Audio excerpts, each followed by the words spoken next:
All right. Good afternoon, good morning, good evening, wherever you are. Welcome to my fifth LinkedIn Live session. And today is a little bit different than the first fall. Because the first fall was specifically around HR and technology. And today I've taken a slightly larger topic, which is all around which fits with one of my key drivers to help progress leaders in business. And specifically today, we're going to talk about female leaders in technology and how we can help empower female leaders to drive technology forward. And for that, I've got two amazing guests. I've got, let me just put you on board. There you are. Hello. Hi there. Hi. I've got Notando and Janara as my guests for today. Notando is in Johannesburg. Yes, How are things in Johannesburg, in South Africa? How are things in South Africa at the moment, Notando? Is it everything in lockdown or is slowly opening up? Slowly opening up, but a lot of us are still very much still working from home. So yeah, it's slowly opening up, but yeah, we are enjoying the working from home. Well, let me first. Notando is the co-founder and the chairperson of the Tech and Heals Foundation, and I mentioned to her in our introductory chat that I love the name of her foundation, and obviously that is there to build a generation of young women across South Africa in the technology space. Yes. Also with us is Janara. Janara, how is Karachi at the moment? Is the lockdown still in place? Well, it's supposed to be, but I don't think anybody's listening. I think it's typical Pakistani. We hear that we are easing the lockdown, but we don't listen to the rules that we have to play with, isn't it? Yes, exactly. No, it's terrible how people are taking it so lightly. One doesn't know what's going to happen. So, fingers crossed. Yeah. Indeed, fingers crossed. Well, Janara is the president of the Pakistani Software House Association and also the founder of the Nest.io. And well, I think in Pakistan, you are certainly being seen as one of the leading voices in the technology sector, specifically as a driver of incubators and accelerators in Pakistan. Welcome to the LinkedIn Live session, Janara. Thank you, Paul. It's great to be here. So Janara, I'm not going to ask you for how long, but how did you end up in tech? It was not something that I thought of doing, because when I entered tech, at that time there were no computer science programs. I was living in Hong Kong. I just liked technology and started using it. I used it more for communication and as part of my business. And then suddenly, once I moved back to Karachi, I saw the opportunity, and together with a couple of friends, we decided to start a company and start offering those services to businesses that were non-tech, to show them how they could market and promote themselves using technology that was already available. And so that was my entry into tech. My background is actually not tech. So what is your background, Janara? What did you study, or what? I studied mathematics and I studied economics and literature. But technology is, I think it's misunderstood, because technology is very empowering. You don't have to be a coder to be in the field of technology. There are so many areas of technology, whether it's content, whether it's entrepreneurship, whether it's design, user experience. It's such a vast field. So I think you don't necessarily have to be a coder, but yes, we need good programmers as well in order to make sure that things work the way they're supposed to. Let me ask Notando. Notando, how did you end up in tech? So for me, how I ended up in tech is that when I was younger, I used to, whenever we had school holidays, I used to go with my dad to his office. And every time I went to his office, he'd always just give me a computer and just let me do my own thing. So I used to see this lady that used to come in. So every time there was a problem with the network, there was a problem with somebody's trying to print, it's not working, they used to call her. And I started to wonder, what does she do? Because she seems like a superwoman, because when she arrives, things move. There's problems that are being solved. So I started to ask my dad, I'm like, what does she do? And then my dad told me that she's the IT lady. So I then approached her and I was like, can I shadow you for the day and see what you actually do? And that's when I followed her around, because she was the IT lady for the entire office park. So I would follow her around, see what she actually does. And I think for me, that's when I was like, I like this. I like working with computers. I like that you get there and you're actually solving a problem. And so I think that's where, for me, I started to research and find out more what it is being in IT. What does it actually entail? And that's why I found out that it's also vast. It's diverse. There's so many things that you can get into, that you can find yourself doing in tech. And I think that's where my passion for tech started. It started just being a person who can be called to fix a problem. And it sort of shaped my way all the way to varsity, shaped my way in just in my career as well, is that you're part of solving some form of problem. So yeah, that's how I in tech. Awesome. Yeah. But were there many of your friends, of your female friends, that were doing similar tech roles, or were you one of the few that went into this area? So for me, when I started in varsity, there was a lot of us who were females who were doing something in tech, but I don't think that the direction, that the conventional direction of coding and being in systems, that there wasn't so many females in that field. So I've always had to look for other people who would want to get involved in the programming side, the coding side. And I think there's not many women who are actually represented there, because a lot of us had to look up to men who were already doing that. So there wasn't actually presentation of saying that, oh, here's a female who's actually doing this. Let me go and find out how are her challenges. I think most of us who are in this field, a lot of our challenges and everything that we come across, it's always a first-hand, because you sort of become you sort of write your own narrative for females, if you get what I'm saying. Yeah. Oh, absolutely.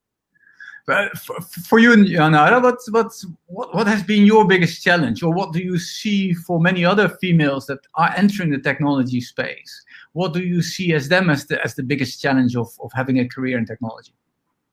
So the biggest challenge, of course, is that there are not sufficient role models.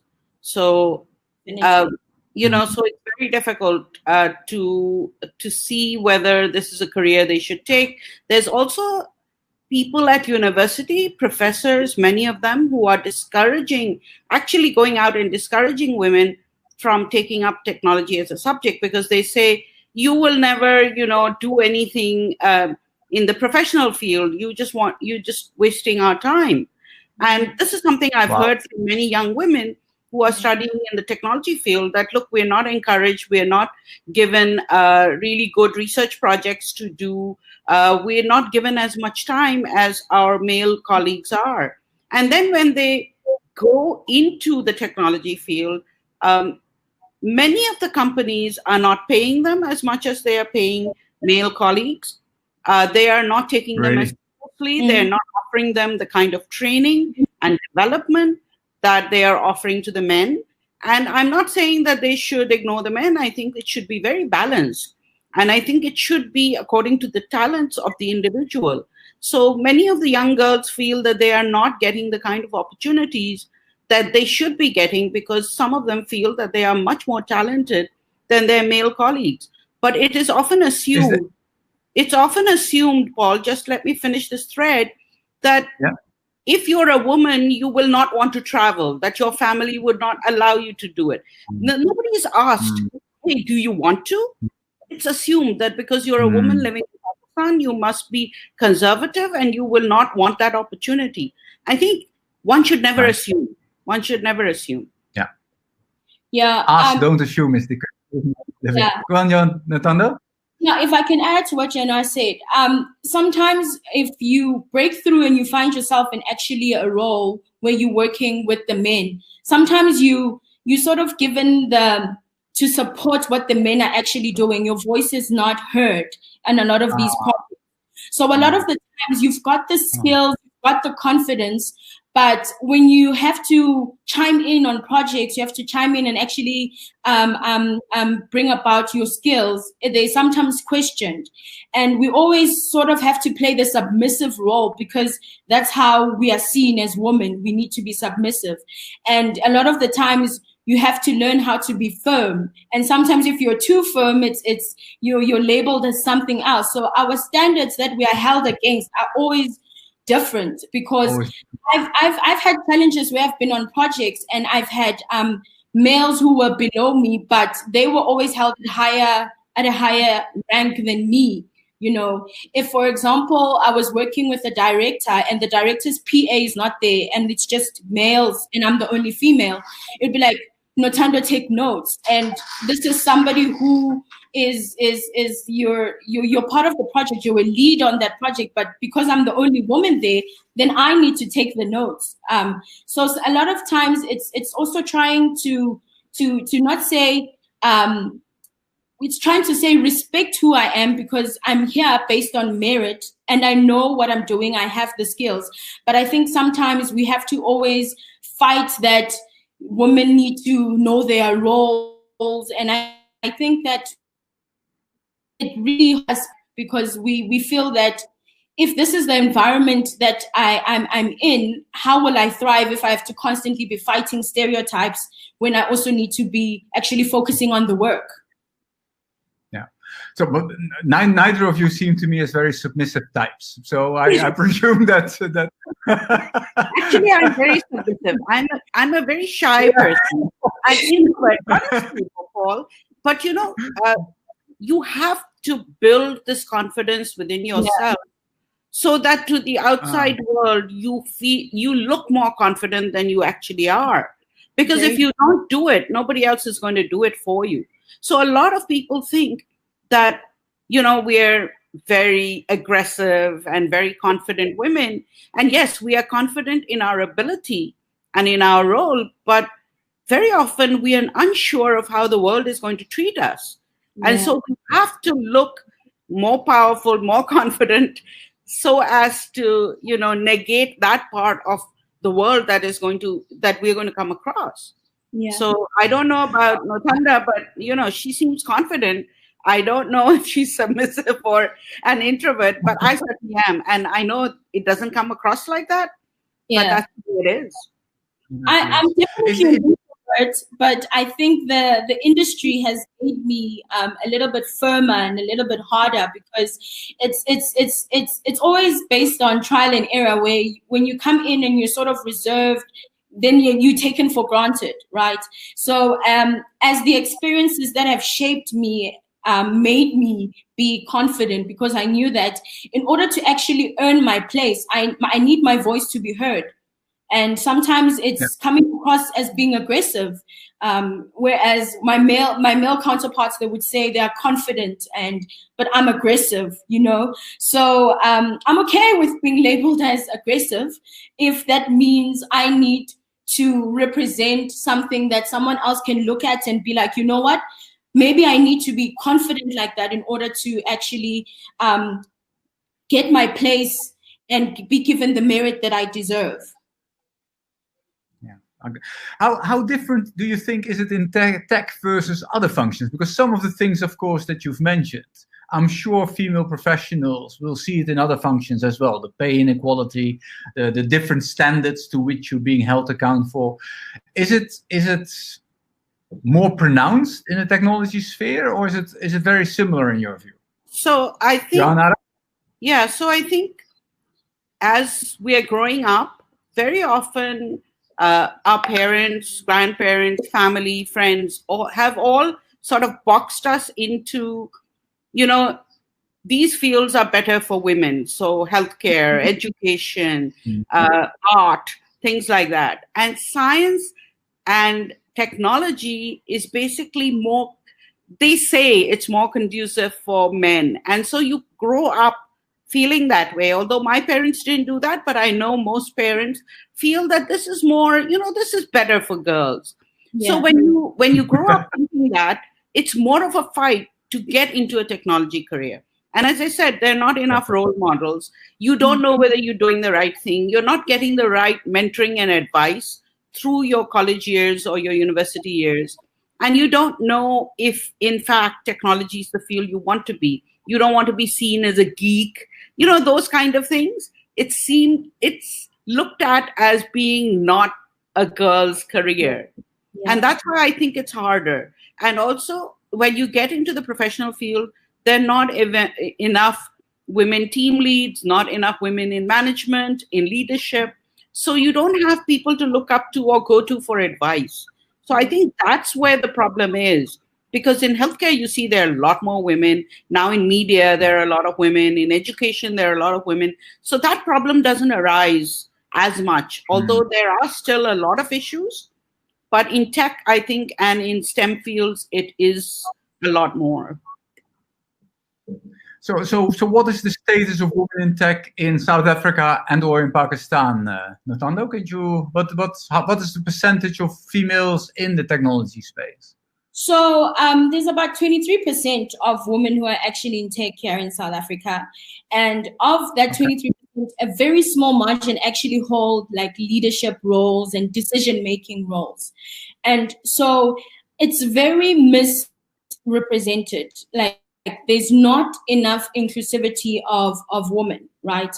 So it's even in situations where if you have to think of a programmer, there's a certain image that you have of how a programmer looks like, and a programmer doesn't look like me. And if you have to tell another person that I can actually code, I can actually develop something, they'll be like, really, And I've had an opportunity once to be part of a project where there was just a bunch of male programmers, and I think there were 2 or 3 female programmers. And a lot of the times, it was like we had to keep fighting to be heard, fighting to say that what I actually produce is good work, And I think that having to deal with something like that where you are so misrepresented, if somebody had to walk into the room that we were all busy developing, I think they would be like, okay, maybe she's just a business analyst. She writes the spec to say that this is what needs to be coded. But they don't necessarily say, could she be a developer? And I think that's the huge misrepresentation we have in our country as well. Yeah. Yeah, Nara, what is the status of women in tech in Pakistan?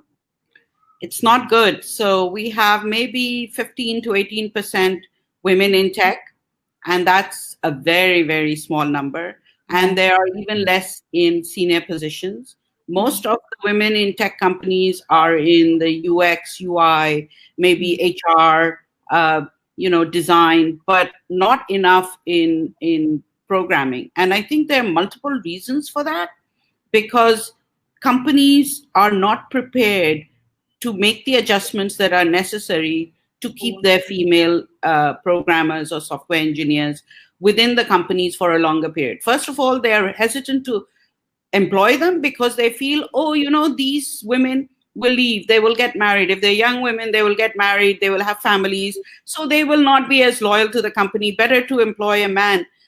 Yeah. And, that's not true, because men jump roles from one company to another very often, whereas women, if they like the environment and the culture and the work that they're doing, they're excited by it, they stick to a company. All you have to do is make sure that the adjustments in the company culture are made, that the flexibility is provided, and that women feel that this is a company that they want to stay with. So that takes work. It's not, okay, let's just do what everybody else is doing. And I think not enough work is being put in, although there are some companies who have taken the trouble to do that, and they've been able to not only employ a lot of women, but retain them over a long period of time. Yeah. Natando, can you give me an example of a company in South Africa that has been very successful in specifically the programming and application side to employ and retain women? What have they done differently? Ooh. Yo. Hard to know example.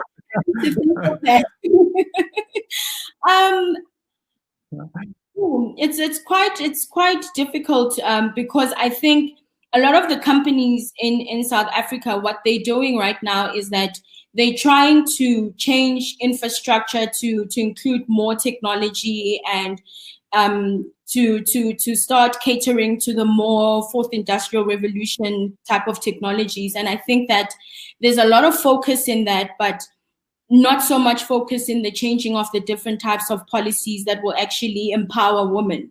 Because if you're going to bring in new infrastructure, you're going to bring in new technology. If you're still a company that is failing to see inclusivity, you're still going to leave women out. Because I think the problem is we need to not only just address the types of technologies we're using, but we also need to address that inclusivity conversation. And I think that right now, some companies, yes, are still trying to bridge the gap. They're trying to add more programs where there's women that can get involved, woman-driven type of solutions. Because I feel that sometimes when just men get into a room and be like, okay, what can we do for women? But there's not even a single woman voice in there who can actually help them implement something that is conducive for us women. So I think that we're slowly getting there.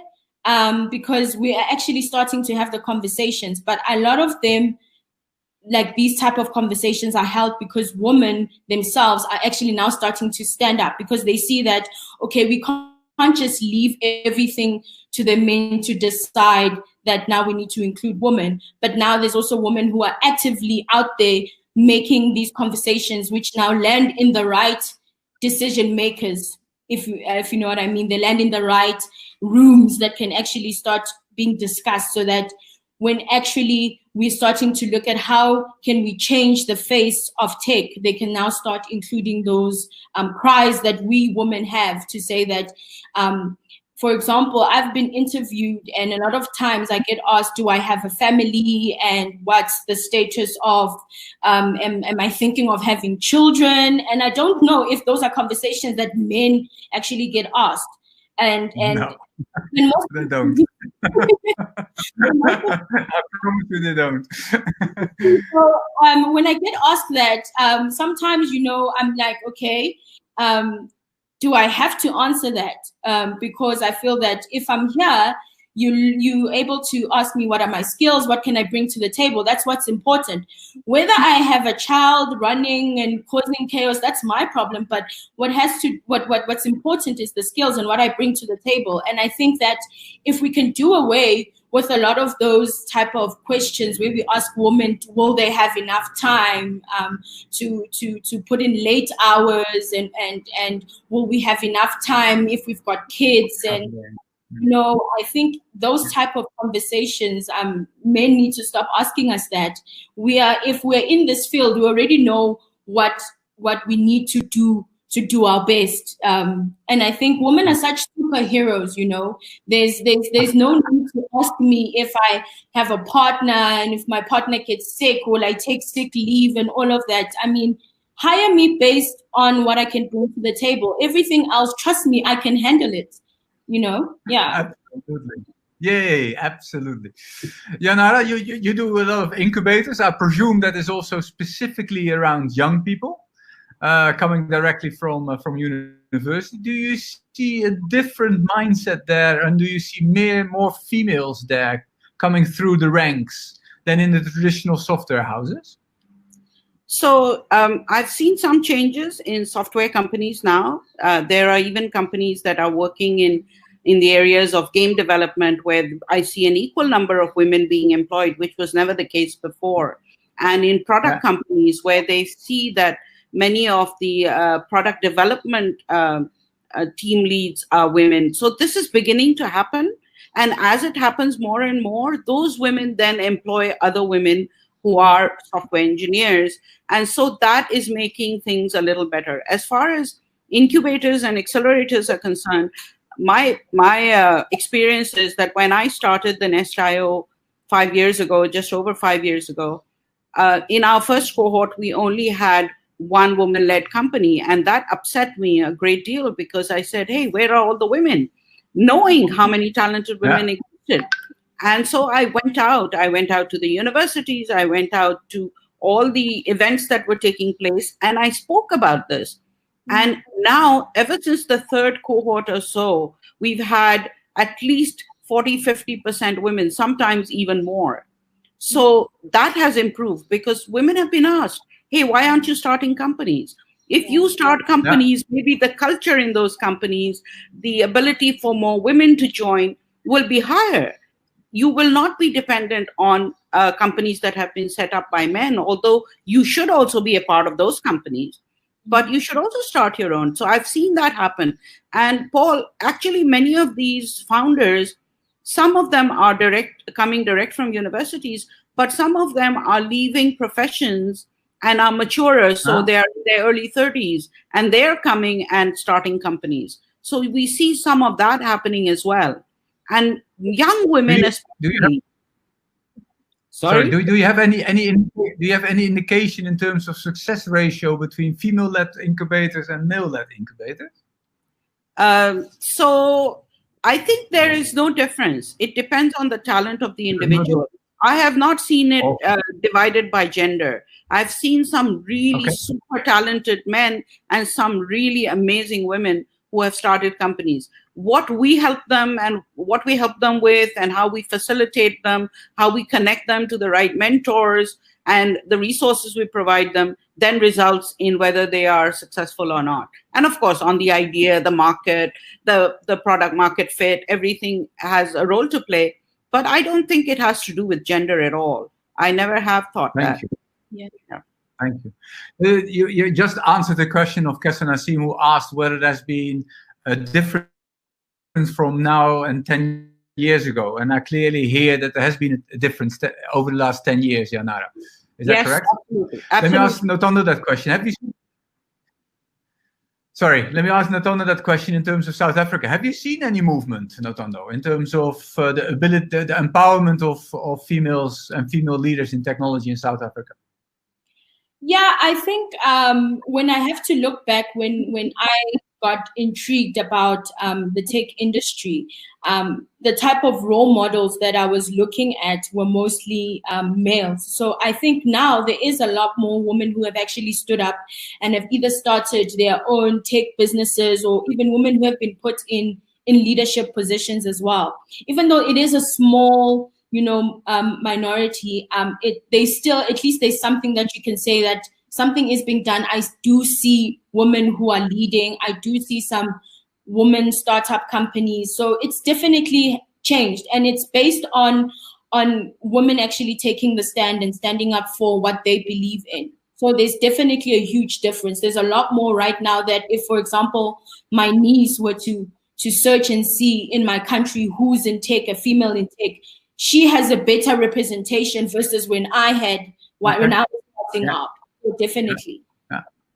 Okay, cool. Well, that's at least that's good. That's good to hear. Yeah, and Paul, I think one of the things is that women actually don't make a whole hue and cry saying, hey, I'm here and I'm successful and I'm a great programmer and all of that. So sometimes they're not visible. And what we have started to do, several of us, is that we've started to make a list and started tweeting or, making sure that people know, hey, this woman, because when people have conferences, they have events, there are so few women. And then when we ask them, they say, oh, well, there aren't any. And then I sort of make a list and say, hey, what about this person, that person, that person, that person?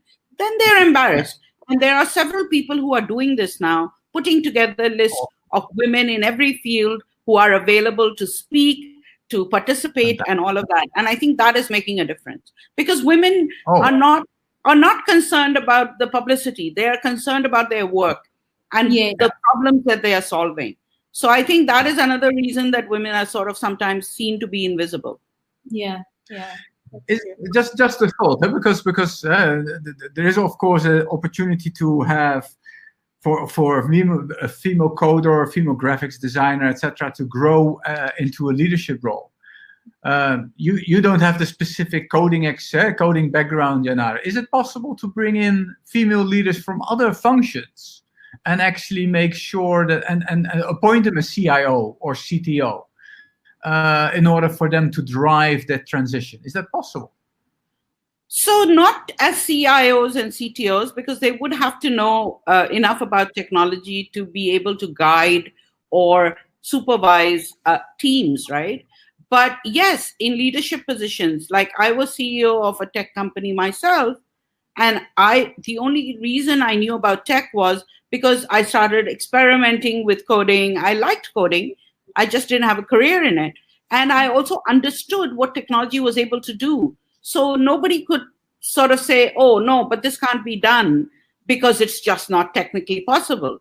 And that kind of thing you need to be able to do. So I think CTO, CIO needs to be somebody who has studied technology. And I think there are enough women who have now to be able to provide those kind of positions for them. But in every other area, I mean, there are women available. And a lot of companies now say that what they need is women with different skill sets, different domain expertise, user experience, how customers are going to interact with the product. All of that is extremely important. And so I think having them in tech companies is extremely important. Yeah. Got you.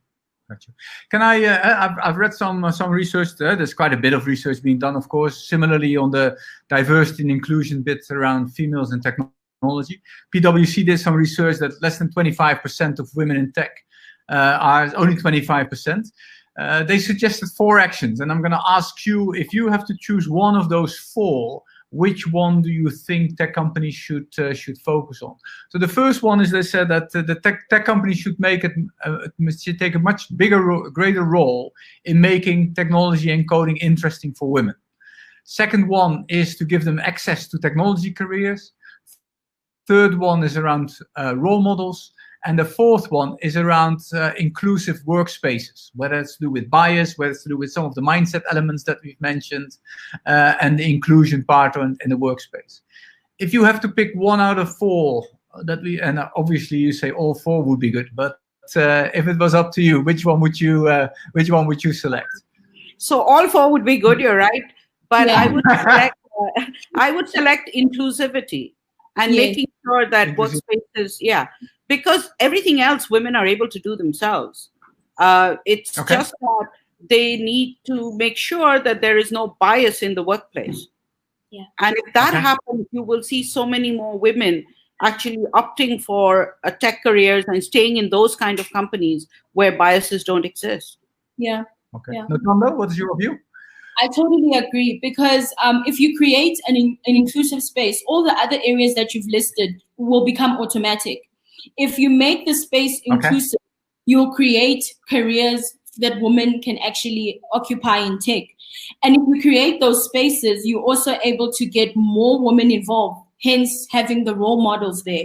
So if we do away with a lot of the biases, we do away a lot of these environments that are sort of not designed for us women to effectively, progress. If we do away with all of that, we can actually, all those other things can become encompassed on all of that.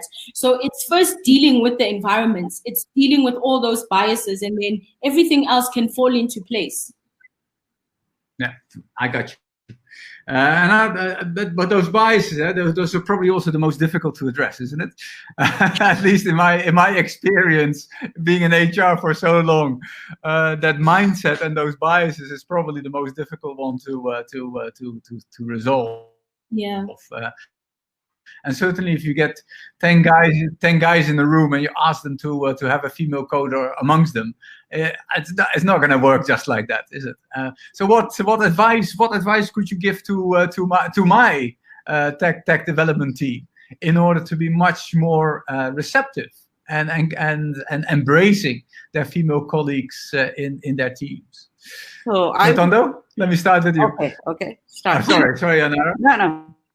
So I think what's important is that if we do away with you thinking of me as a female programmer or a female developer, why don't you just think of me as a developer? Why don't you just think of me as a programmer? And I think that's where a lot of these biases come from, where you have to say a female programmer. I think how we would deal with that is that we need to look at each other on an equal basis, because the knowledge that I have and the knowledge that you have, Paul, it knows no race, it knows no color, it knows no gender. Knowledge empowers everybody. So if we can do away with thinking that the knowledge that is found in a female versus the knowledge that is found in a male, there is really no difference. There's no difference in the code. That, for example, if I'm coding and you're coding, it's code. If a system needs to work a certain way, whether a female worked on it or a male worked on it, at the end of the day, it needs to work. So I think if we can do away with those type of stereotypes, I think that will do us a great deal as females, a lot. Thank you, Natanda. Yeah, now I within a Pakistani cultural mindset, the mountains are maybe even higher than in many other parts of the world. What is your recipe? What's your recipe there? I don't really have a recipe, but I think respecting one another for what we know rather than what our gender is something that has to start at the home and then in universities, and then it then transfers into the professional workplace, because these are biases you bring with you. If your upbringing is good, like I was brought up in a family where my parents said men and women are able to do anything that they want to do. It's just that you have to put enough effort into it. What I've seen some of the women that I work with complain about is that any women who join a tech company actually put in a lot more effort and do a lot better. And then this sort of creates some enmity with some of their male colleagues, because they don't want to put in that extra effort. And they say, why is this person trying to prove herself and making us look bad? And sometimes that happens. Although, a lot of men are very good at what they do and put in their 100% as well. But then there are some who are not. And I have heard women complain that I've joined this company and I'm in a minority. And because I'm trying to prove myself, there are many people in the team who are sort of grumbling and who are complaining that, she's just doing that to show off and to make us look bad. And that's not right. If you're working for a company, you want what's best for the company. And if you have brilliant women on your team who are able to contribute to the success of that company, treat them with the respect that they deserve. And anything that you produce in terms of a product that is put together by a diverse team, remember, 50% of your customer base is also women. So you are looking at it then holistically, and you are creating a product that is available to everyone. So I don't think enough people think like that, because if a man develops a product, he may lose some of the experience that is required for a woman to actually like it. So let's look at it holistically, both from a male and female perspective, and create a product that is good for all. Yeah. Well, I think we just answered Saima Huma's question, which is all around how can we ensure inclusivity at the workplace. So thank you for proactively answering that question. Another one from Asher is around in terms of pay inequality. Is that a deterrent for barrier for entry for females in the tech industry? I see a big yes. No, absolutely. And I think I see no reason why they should be paid any less. They should be paid according to the work they do. Why does it have to be dependent on gender? And also, yes, I understand that some of the women need flexibility, but the women that I have seen who stick to flexible hours actually start work earlier because they know they have to leave earlier. And then once they've settled their children at home, taken them home from school, they continue the work from home. And as we've seen in this period of COVID-19, work from home can be just as effective, if not more. So it's not that they don't do an equal amount of work. Sometimes they do more work than many of the people who are working in the offices. So I don't think that should not be a consideration.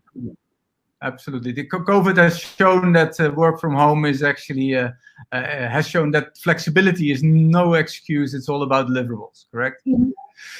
Notando, any views around the pay inequality? So I never really understand why women tend to get paid less than men, right?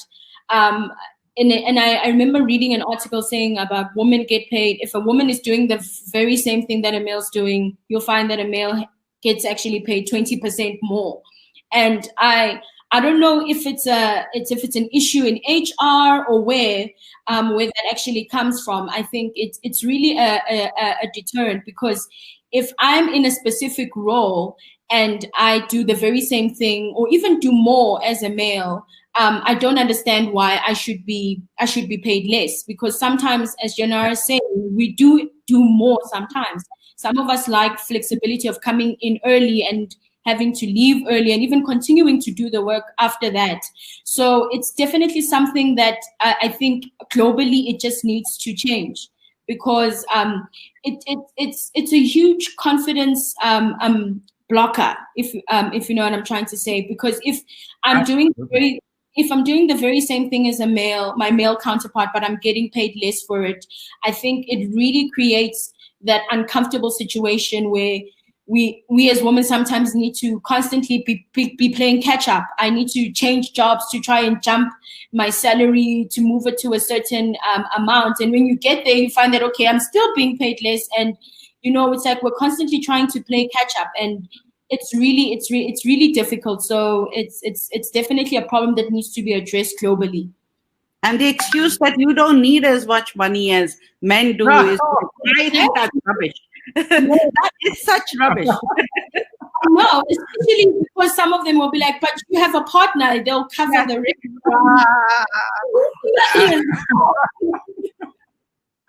Oh, please send some names. Those names to me, please. The HR person that says that to you, please send them to me. I will have a one-on-one conversation with them. I promise I will. I promise it actually happens, Paul. I know it does. It's just anyway. I don't have right words to describe the feeling that I get by hearing those examples. Yeah. I'm just going through a couple of questions, and then we have to wrap it up because it's almost 45 minutes already. So we're doing well. Question from Asma is: how are women advancing in HR technology field in Pakistan, and what's the scope and where do they start? So how is there an HR technology? Is there a big HR technology field in Pakistan? Well, there is not a big HR technology field, but there is an HR technology field, and especially with AI and machine learning, there are women who are also part of teams who are partners with male colleagues who are working in this area, because it's now, HR used to be thought of as an expense, but now people have begun to understand that HR is actually a very important part of the company. And so using technology, whether it is to select, to interview, to make sure there are learning programs, all sorts of things, it's extremely important. So women are getting into that. I've seen some good companies that are led by a woman and a man as co-founders, but it's not big yet. It's not big, holistically, it's not big in Pakistan yet, but the number of women, they're beginning to increase, but they're not large in number yet. Yeah. Notando, is there a big industry in South Africa, the HR technology space? So what I've started to notice is that there's a lot of now tech recruitment companies that are focusing on getting more women involved. So we have situations where companies are now hiring according to employment equity, where they want to make sure that there's a balance between females, there's a balance between certain races as well. So there's definitely it's a growing industry. There's a lot of focus now that is being put out there to find certain tech women leads, and I even myself get poached on a lot of them as well to sort of spearhead and help out in those areas as well. So, but I think what needs to happen is that a lot of women need to, come out of our shells. I mean, Janara did say that we don't necessarily put ourselves out there necessarily saying, I'm good at this or I'm good at that. And I think that's why we do end up being invisible times. So it's always good to see that now with these type of recruitment companies that are actually actively looking for women that they can put in leadership positions, it's definitely something that is slowly growing. And I think from a South African perspective, I'm really appreciating to see that they are starting to identify women in tech that they can actually put in leadership positions. Fantastic. Yeah. We talked about inclusive workspaces. Obviously, the whole element around mindset and biases, whether they're conscious or unconscious one, is a big one, and that starts in the recruitment space, correct? Because I'm thinking about how some of the gamified recruitment solution that we've developed is also specifically aimed on trying to get those biases out. But because in that recruitment space, I think there's a lot of unconscious biases that are already happening. Yeah, the first thing they look at is the university, the gender, the GPA, and maybe the company that they worked for, and on that basis, you get an opportunity to get an interview. That's only the 4 data points that people look at. So how do you create? So one of the reasons that we started our HR technology is our gamified recruitment is to make sure is that you create a level playing field, like you said, Notando. It is making sure that no matter the label that you carry, you do a number of assessments, and on that basis, you're going to be taken forward. And I think it's very important for companies to, from the start of the interaction all the way throughout, whether it's performance management, reward, we talked about pay inequality, we talked about leadership skills in terms of how you lead and how you create an inclusive mindset. To end on that one, a male first-line supervisor of a technology team, what would you advise him to do in order to create that inclusive team mindset? Well, what would be your bullet point? To look at the people that he hires as actually programmers and not as women. And also, I think when you're testing them, when you're trying to recruit them, see how creative they are. Because sometimes you will find that the women who apply for the job are much more creative, and you're losing out on good resources by keeping them out. So I would suggest just try not to have a bias. And and also in the HR recruitment team, there should be an equal number of men and women. Because if you have only men in the HR recruitment team, then you are likely to want to hire people like yourselves, right? And that's a bias that may be unconscious, as you said, Paul, but it does exist. We're all human beings. So maybe you're more comfortable hiring a man because you think it'll be less trouble. But you're losing out on a resource that could make your company great. And you shouldn't do that. Yeah. Yeah. Notando, your advice to line managers?